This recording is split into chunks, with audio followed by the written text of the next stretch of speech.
নমস্কার বন্ধুরা, নতুন আর একটি রেসিপিতে সবাইকে স্বাগতম। আজ করলাম বাঁধাকপি দিয়ে চিকেন। চিকেন তো আমরা অনেকেই খেয়েছি, আর বাঁধাকপিরও নানান রকম রেসিপি খেয়েছি। তো আমি একদিন আমার ননদের হাতের রান্না খেয়ে আমার খুব ভালো লেগেছিল। তারপর আমি ইউটিউবে সার্চ করে দেখি এই রকম অনেকই রান্না আছে বাঁধাকপি দিয়ে চিকেনের। তো আমি একটা দেখে নিয়ে এইভাবে নিজের মতো করে নিলাম। প্রথমে বাঁধাকপিটাকে ঝিরিঝিরি করে কেটে তারপর একটু লবণ দিয়ে ভাপিয়ে নিয়েছি। এইদিকে চিকেনগুলোকে একটু লবণ দিয়ে আর 1 চামচ হলুদ দিয়ে ভালো করে মাখিয়ে কিছুক্ষণ এটাকে ঢেকে রেখে দিলাম।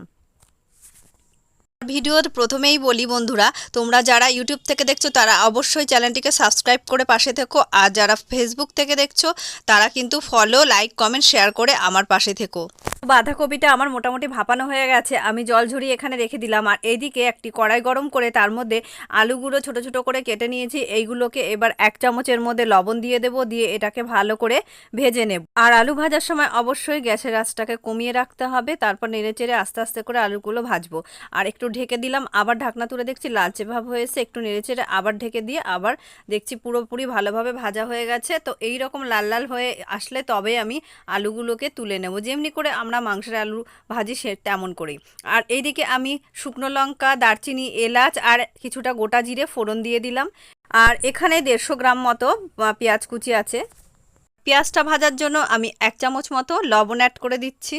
মাংসের পেঁয়াজ ভাজার সময় কিন্তু 1 চামচ লবণ দিলে পেঁয়াজগুলো খুব তাড়াতাড়ি নরম হয়ে যায়। 1 চামচ হলুদ গুঁড়ো অ্যাড করে দিলাম, দিয়ে এবার এটাকে খুব ভালো করে নেড়েচেড়ে কষিয়ে নেব।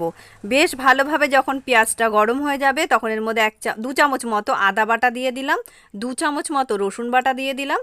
তো ভালো করে এবার এর মধ্যে এটাকে কষিয়ে নেব। বেশ কিছুক্ষণ কষানোর পর এটা গরম হয়ে উঠলে ঢাকনা দিয়ে ঢাকা দিয়ে দেবো।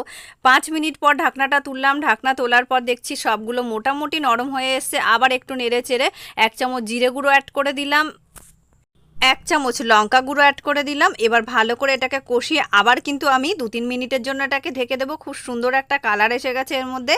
এবার এর মধ্যে দিয়ে দিলাম টমেটো কুচি দিয়ে কিন্তু আবার আমি এটাকে ঢেকে দেবো।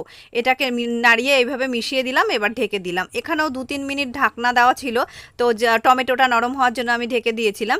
ঢাকনা তুলে এটাকে ভালো করে গ্যাসের ফ্লেমটাকে হাইয়ে রেখে কষিয়ে নিচ্ছি। ভালো করে কষানো হয়ে গেলে এবার ধুয়ে ম্যারিনেট করে মানে নুন হলুদ মাখানো ছিল সেই চিকেনটা আমি এর মধ্যে অ্যাড করে দিলাম।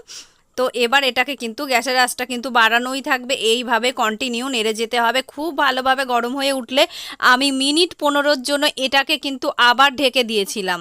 তো ঢাকনা দিয়ে আমি মিনিট 15 পরে এসে আবার ঢাকনাটা যখন তুললাম তখন দেখলাম যে চিকেনটা কিন্তু বেশ এই রকম একটা পর্যায়ে এসে গেছে, আর মশলাগুলো সব কষে গেছে। চিকেনটাও দেখো বেশ ভালোভাবে নরম হয়ে এসছে।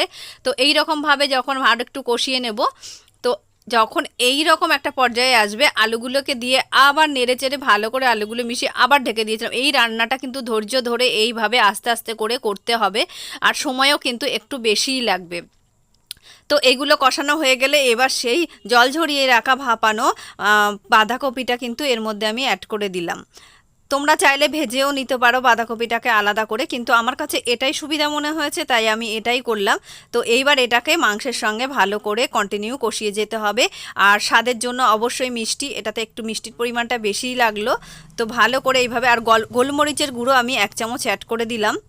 খুব ভালো করে এবার গ্যাসের ফ্লেম হাই টু লো করে কষিয়ে যেতে হবে। 1 চামচ গরম মশলা অ্যাড করলাম, দিয়ে এইভাবে যখন কষতে কষতে এইরকম একটা পর্যায়ে আসবে দেখলেই বুঝতে পারবে এটা রেডি হয়ে গেছে। তো আজকের রেসিপি এখানেই শেষ করলাম।